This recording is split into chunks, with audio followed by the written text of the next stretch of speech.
Johnny Depp and Hunter S. Thompson's unlikely friendship. Hello and welcome back to another video here on Smooth Lux, and in today's video we'll be taking a look at Going Gonzo, Johnny Depp and Hunter S. Thompson's unlikely friendship. The film Fear and Loathing in Las Vegas earned Johnny Depp a nice paycheck, but his homage to Hunter S. Thompson was worth even more. Unlikely celebrity friendships both inspire and encourage the public, whether it be the relationship between Elon Musk and Kanye West, or between Snoop Dogg and Martha Stewart. Seeing people from different backgrounds in different fields and with differing perspectives provides us with a sense of hope and tolerance that beneath the surface, we are all just human beings looking for compassion and acceptance. One of the most inspiring and glorious examples of this kind of unconditional friendship is the one between Johnny Depp and journalist Hunter S. Thompson. Hunter S. Thompson founded the movement of gonzo journalism, a new age of reporting that required subjective viewpoints in order to achieve objectivity. This resulted in several monumental books, including the debut Hell's Angels, the critically acclaimed Fear and Loathing in Las Vegas, and the political masterwork Fear and Loathing on the Campaign Trail. Whether his subject was an outlaw biker group, the President of the United States, or himself, the result was always a monumental literary effort that pushed the field of journalism into uncharted territory that resulted in both praise and voracious criticism. It is then no surprise that Thompson and his cinematic counterpart Johnny Depp would get along so famously, as Depp's career seemed to mimic aspects of Thompson's. Depp portrayed his characters with an element of personal attachment that allowed the audience to feel as though they were getting to know the man through his pretend portrayals. His cynicism, purity, and chaotic good demeanor brought him into the spotlight and into the hazy tinted shades of Hunter S. Thompson. The films. The dynamic duo first met when Depp, a fan of Thompson's work, went to the Woody Creek Tavern in Aspen, Colorado to meet Thompson at one of his local watering holes.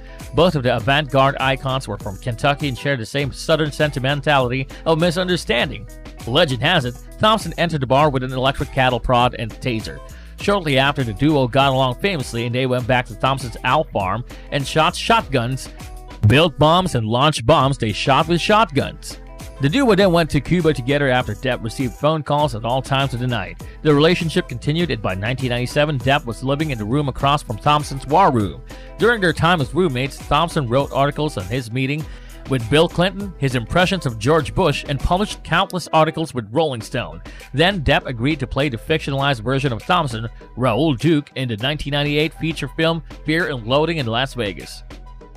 The friendship between the two cult classic icons stemmed well beyond the feature film collaborations and mutual influence and respect. Together, the duo could be seen traveling throughout Colorado and Los Angeles at cultural staples like the Viper Room alongside other celebrities, including John Cusack. The duo took trips together, both to physical locations and on drugs within the compound Owl Farm. They shared ideas for films, concepts for books, and talked about being two of the most misunderstood monsters of culture today.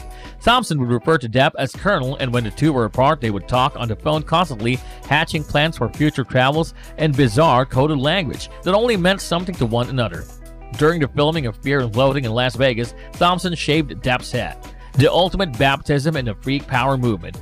Together, the two shot 12-gauge shotguns, built a variety of explosives, launched fireworks, and rejoiced in the rebellious nature that stems from freedom. Depp was also given access to some of the more private journals of Thompson during his phase, some of which he said made him come across as gentle, humble, and honest, while others seemed to showcase that Fear and Loathing in Las Vegas was a stripped-down version of the true carnal chaos that emerged during Thompson's search for the heart of the American dream. The funeral.